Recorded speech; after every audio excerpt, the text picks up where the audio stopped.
This is the Sharing Without Shame podcast, where we go beyond addiction to uncover the deeper roots of trauma and shame.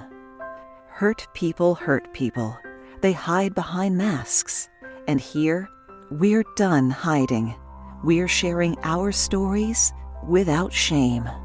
Hello, and welcome to the Sharing Without Shame podcast. I'm your host, Donna Marston.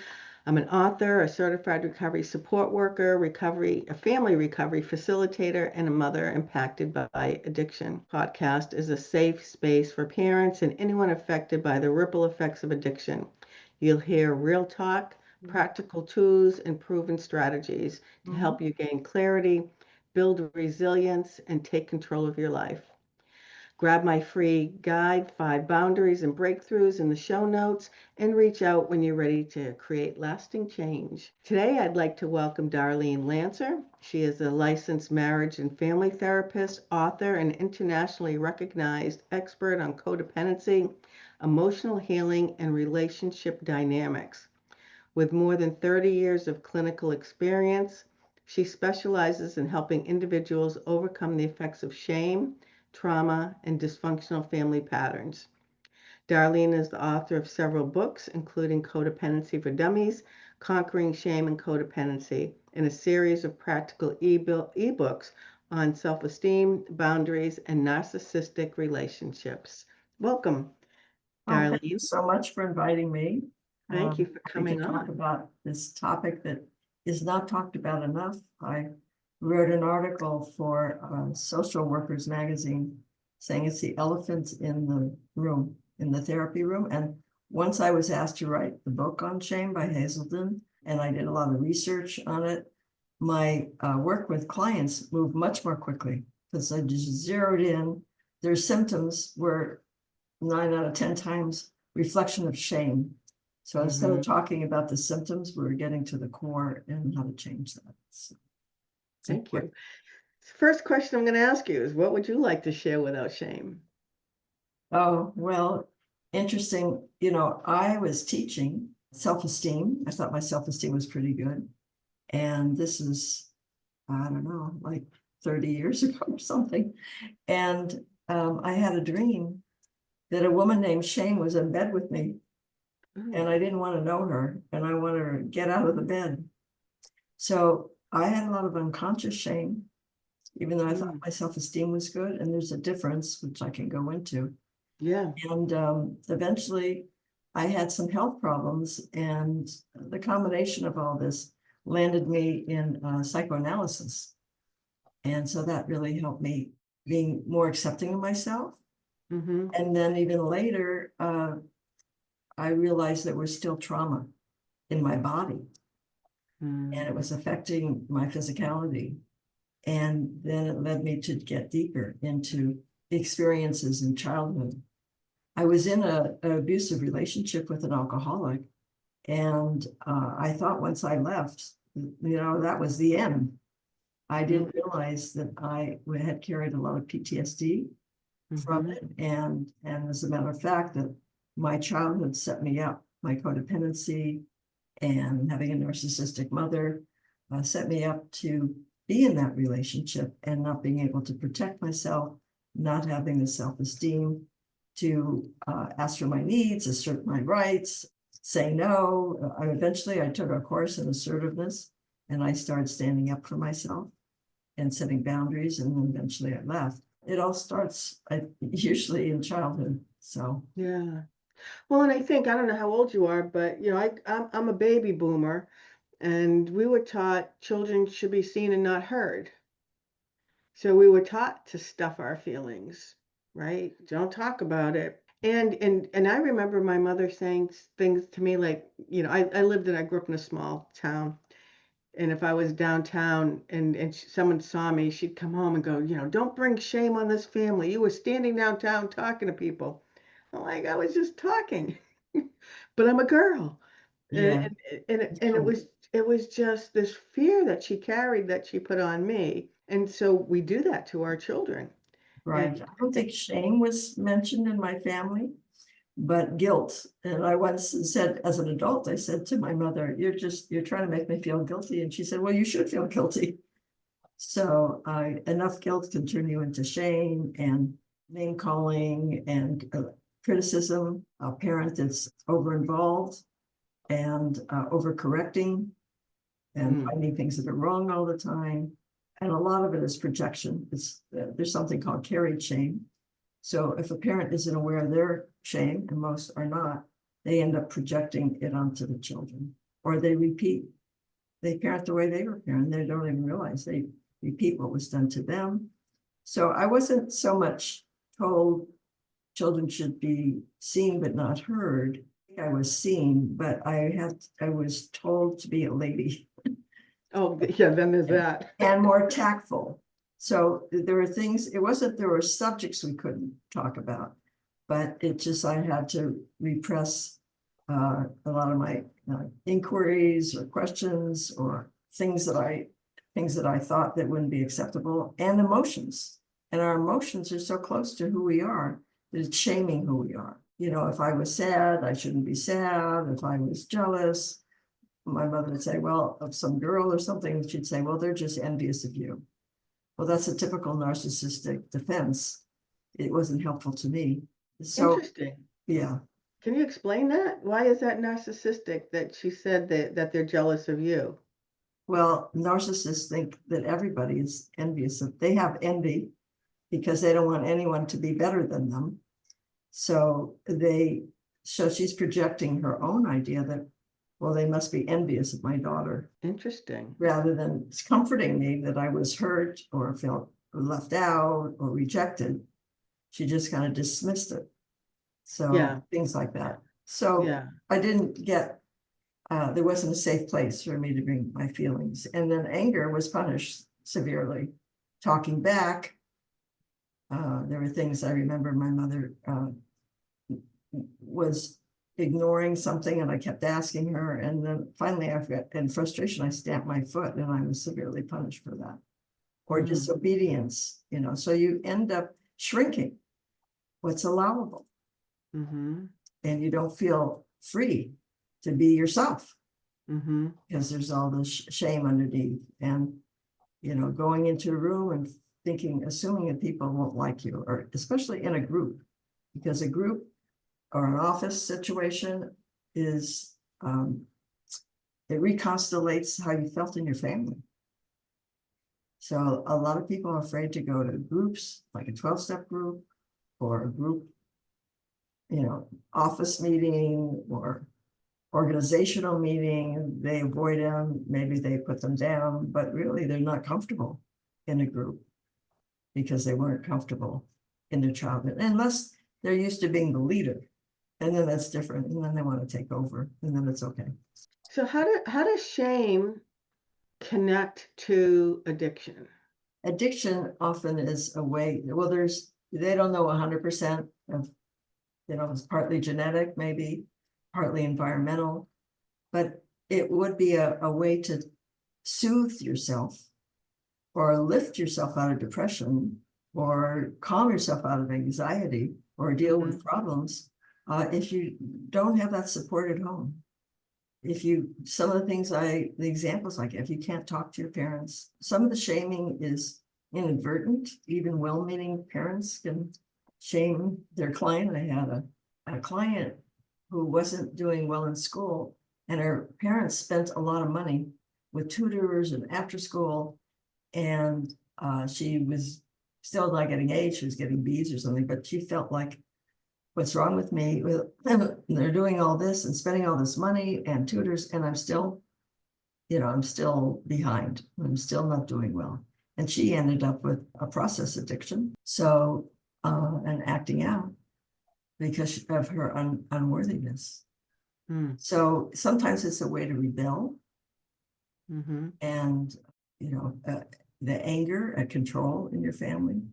But generally, alcohol is a way of self-soothing. So if you don't have parents that are nurturing and protective, and it's not safe, in alcoholic families, they say it's not safe to talk. And it's not safe you're not supposed to see what's going on. You can't trust your own perceptions. If you think that, daddy's drunk, maybe your mother will tell you, he's taking a nap, or He's not raging. He's just like a little upset, or just kind of deny what's going on. So you learn not to trust your own perceptions. Hmm. So you can't really, and then a lot of times in an alcoholic family, the alcoholic takes center stage. They use Yeah. up all the family resources, and they're like the king, and they're selfish. And so other people's needs get ignored, and everybody walks on eggshells, not to have another episode, not to upset the alcoholic. And so you learn to suppress yourself. And if you suppress your needs or your feelings long enough, they get denied. They go from suppression to repression, and then you don't even know you have them. So why feel sad if there's no one to turn to? Or if pleasure or joy is something that your family frowns upon, you'll turn good things into bad things. So if somebody, in a family, they're feeling the shame of having somebody in active addiction. I know when my son was in active addiction, I felt a lot of shame, and so afraid of people knowing. How do parents or families work together to learn how to release that shame? Well, that's why it's so important to get information and support, because that's another source of shame. Just the family, the hiding. Typically, if a parent is an alcoholic or any other kind of addict, like it's like drugs or something, kids don't want to bring friends over, Right. or the house is a disarray, or their parents are fighting or yelling, or so there's a lot of reasons they want to hide that, and they can't talk about it, or things that happen, criminality, arrests, poverty, a lot of things that go with it. So it's very important to get support. And I know that I didn't want to talk about my husband's violence, and I took that on as humiliating. And a lot of people, like you're saying, you felt ashamed, like I wasn't a good enough mother or something. That's taking on someone else's shame. Other people don't think that necessarily. They might be compassionate for you, but we absorb. So it's important to talk to people that are walked your walk and have experience, and get support outside your family, because your world gets smaller and smaller, and your options shrink. So a lot of times the addict won't get help and doesn't want anybody else to get help because they want control. Right. Yeah. Yeah. So Yeah. Because they don't want us to get healthy, because when we get healthy, we set boundaries. And then they can't pull at our heartstrings and manipulate us and control us, and have us living in fear of losing them, and we'll do anything to help them so we don't lose them, right? Because nobody wants that phone call. Yeah, it's not a good time, and all of it. Because, many parents, I ended up with post-traumatic stress disorder, very common, broken heart syndrome, another thing that's very common. It all affects our nervous systems. absolutely. And so when we get to a point, and I didn't know this for a long time till I knew I needed to do it, we start to work on our recovery from being codependent, or if somebody has a SUD, whatever. But we don't know we need to heal until we know we need to heal. That's right. Like I said, I left an abusive alcoholic marriage and thought that's the end of that chapter. So then I think one of the things that was illuminating to me, I went to a retreat, nothing to do with 12 steps. It's in Esalen, Northern California. And I was in a group with about 40 other people. And this came out, and I realized I've been talking to everybody in my 12-step group, but talking to 40 strangers about, what my marriage was like. I was feeling very embarrassed. And that was surprising to me. I started to open up in front of people who weren't familiar with it. And so there was more to heal about that in my participation. So yeah, you start to set boundaries. And the other thing is, like, was very important for me when I started to learn to detach. And I know Yeah. it's really hard for a parent. I mean, even if you have a child that's not an addict, it's hard to detach from their problems and their needs, when you feel they need you. And I have children, and still, even though I know better, it's still hard for me sometimes.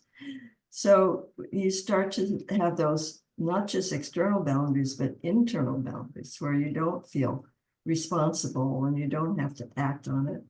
And that permits the other person to stand on their own and look at themselves. Yeah. And that happened, in my marriage. It's happened with my children, setting boundaries. And enabling is when you remove the consequences of someone's behavior, bad behavior, or behavior, and then you take on that responsibility and the consequences. Right. So if you stop enabling, the fastest, most effective way for somebody to hit bottom and change is when they experience the consequences of their own behavior. So it's most effective for alcoholics. An employer threatens to fire them. It's like, you get sober, you lose your job. That's been statistically one of the most effective preventions. And that's because there's a concrete and financial consequence and loss if they don't take action. And I think too, because it's somebody outside the family, Right. and they don't have they don't offer that unhealthy helping that we often do, right? And they can't manipulate us. Right. So they're the boss, although I'm sure they try, but it's somebody that's not emotionally attached. So it's Yep. easier for them. It's like siblings. Siblings can do tough love like nobody's business. But where a parent, it's some parents can, and I was one who couldn't. I just because I think being so sensitive, I always wanted him to know he was loved, and so I tried loving him into recovery, and FYI, that didn't work. But, yeah, unfortunately. But I mean, he is in recovery today for over 17 years, so That's great. we are truly blessed. So Yeah. you raised something important, and that is codependents think that if they set a boundary, it's going to alienate the other person, who will feel like they don't care. And Right. yes, and often they feel, that, let's say the codependent feels that way.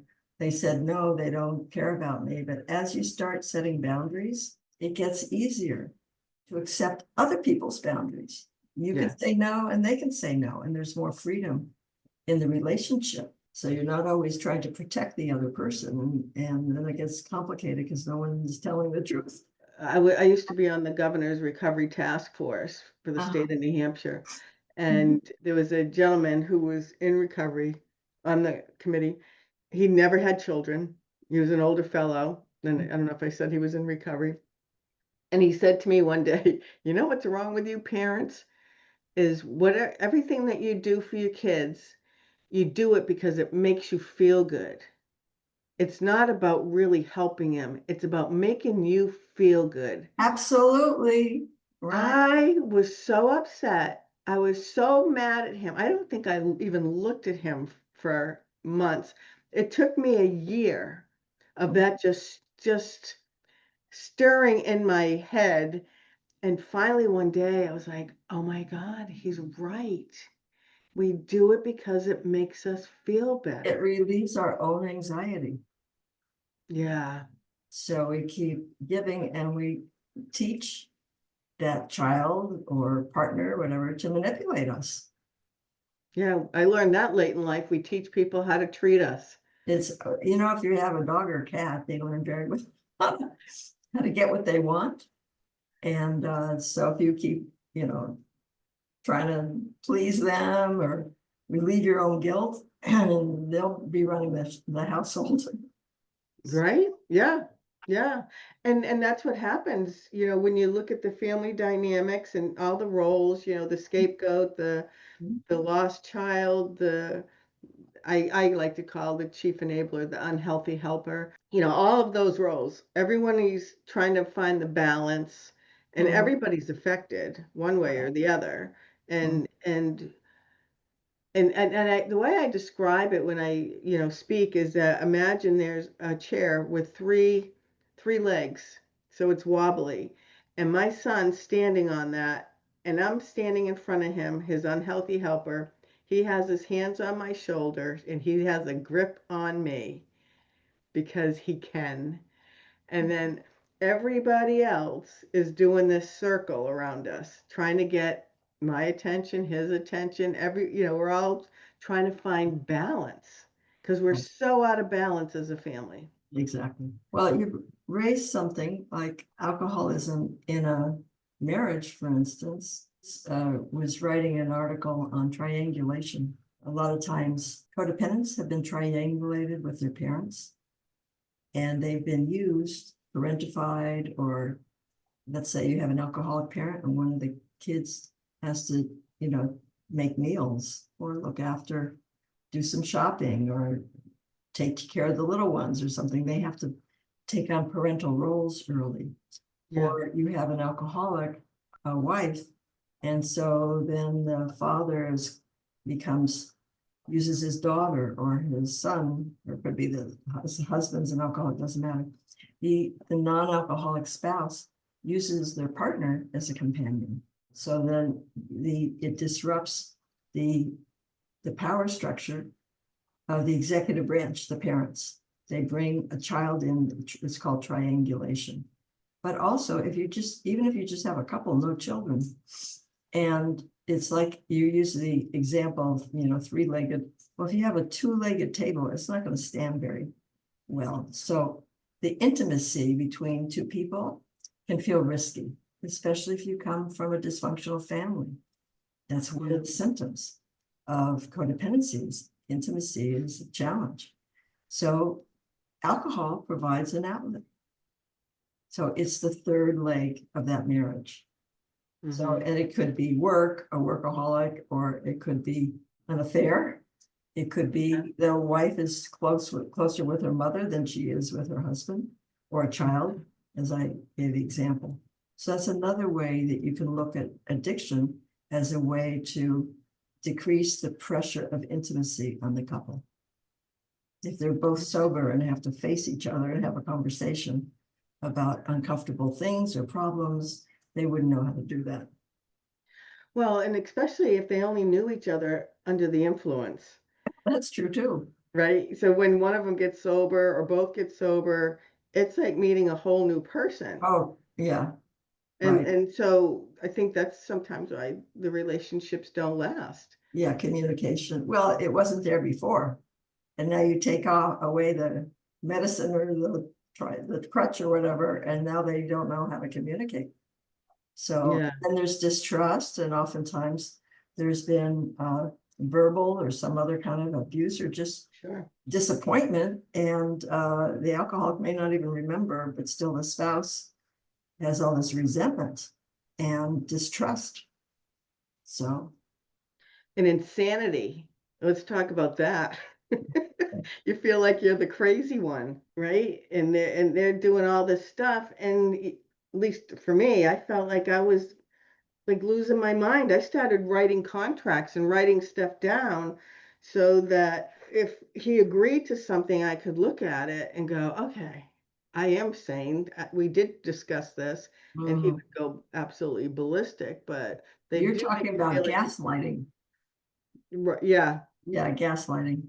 And yeah, it's very important to, when you start to distrust yourself, pay attention to that and do what you said. And notice when the conversation switches to attacking you and starting to, when you confront something, they say, no, you don't remember that, right? Or, starts blaming you. What about this?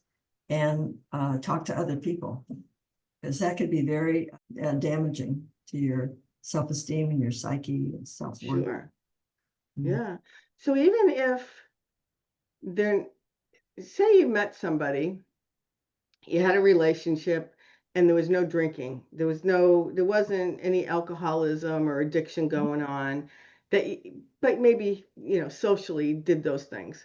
And then as time went on, the alcohol or the drugs start to take over. They end up feeling like they're narcissists. The So drink, it's almost like when my son was in active addiction, it was all about him. It right? was all about his wants and needs. So doesn't that lead into them being narcissistic when they're in active addiction? Oh, well, maybe they act like a narcissist.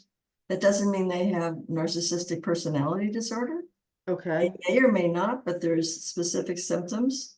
I go Okay. into that in my book, Yes. Loving and Leaving a Narcissist, and distinguish sociopathy and borderline personality and addiction.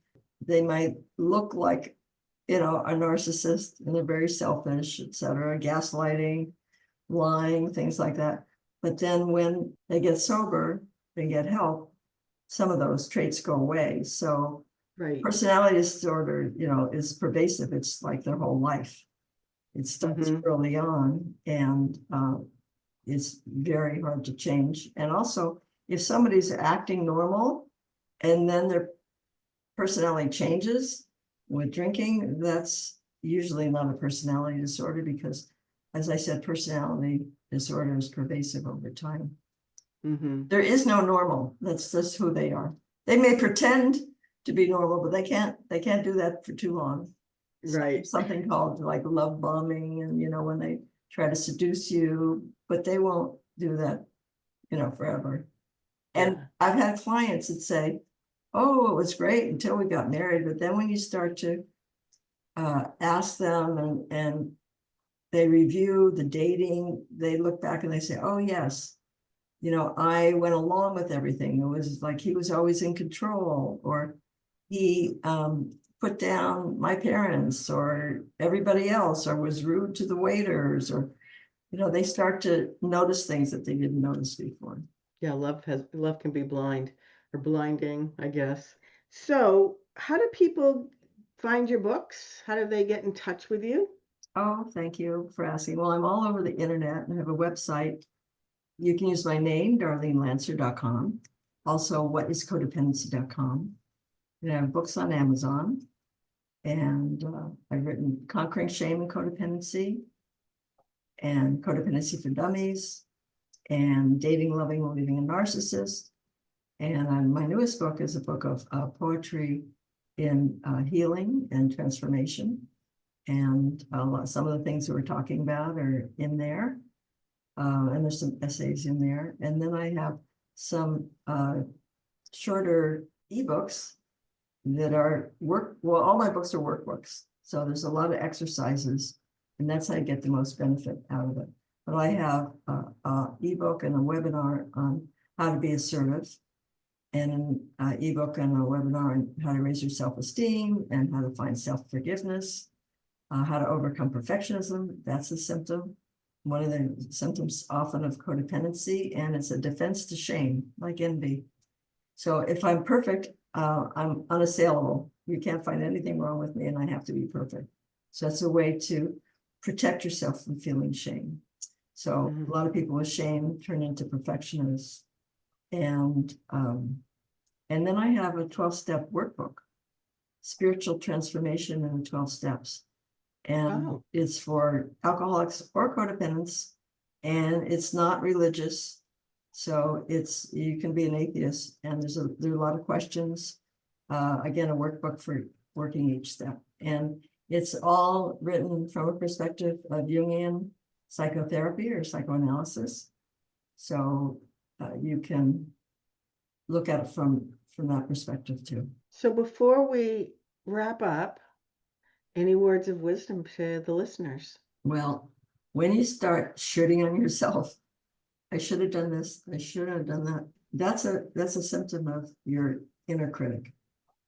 So start paying attention, write down all your negative self-talk. This is the first step in overcoming shame and building your self-esteem is awareness. Like I said, I thought I had good self-esteem, but underneath I had shame. And when you feel anxious, Most of the anxiety that people feel is shame anxiety. And that's a fear of experiencing shame. So if you're anxious, typically if like you're going to go speak in public or in front of a class or something, you may have anxiety. Well, that's because you're wondering how people are going to think of you and making mistakes. Or test anxiety. It's the same thing. Are you afraid of failure? Try to get underneath to your beliefs. Or if you talk too long or talk too little. I mentioned, fear in groups. Shame breeds fear. It breeds anxiety. It breeds depression. And guilt. The difference between shame and guilt is, oh, I shouldn't have done that, and you can change your behavior. So it helps you improve yourself. Next time I'll do it differently. Shame, you feel irredeemable. What a fool I was to do that. That was stupid. How dumb was that? You start thinking there's something wrong with you, and you feel like this is who you are. You can't change. And that's why it's so destructive. So pay attention to how you think and your emotions when you feel discomfort. And typically, a lot of that is symptoms of underlying shame.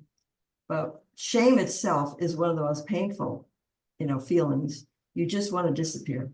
You want to be invisible. Your face might freeze. You get flashes, or you can't think. I remember sometimes I had a boss, he'd call me into his office, and I couldn't even remember what he said, what he thought. He intimidated me, and I felt very uncomfortable and fearful. So I would do that, and that would be like a PTSD reaction, trauma reaction of experiencing, again, fear of being shamed. So you can't think clearly. You just want to hide. The typical expression for shame is losing face, hiding your face, hanging your head. Your posture might be like this. So look for all those symptoms and, do the exercises in my workbooks and my paperbacks. And I'm on all social media. So I have a YouTube channel and Instagram and Facebook and Blue Sky and Twitter, or X now, LinkedIn. I'm all over. Well, thank you for coming on. I appreciate it and all your wisdom, and it was very nice to meet you. Likewise, I enjoyed the conversation, and thank you for all you do to help families suffering with addiction. Thank you. Thank you for joining Donna for today's conversation. Remember, trauma may wear many faces, but healing is about uncovering the truth beneath the pain and learning to live without shame. If today's episode resonated with you, please subscribe, share, and leave a review. It helps this message reach more hearts that need it. If you have a story of navigating trauma, shame, or addiction and how you found your freedom, Donna would love to hear from you. This podcast is built on real stories, and yours could inspire someone else's healing. Visit sharingwithoutshame.com to connect with Donna, apply to be a guest, or learn how to bring her books, coaching, and speaking engagements to your community or organization.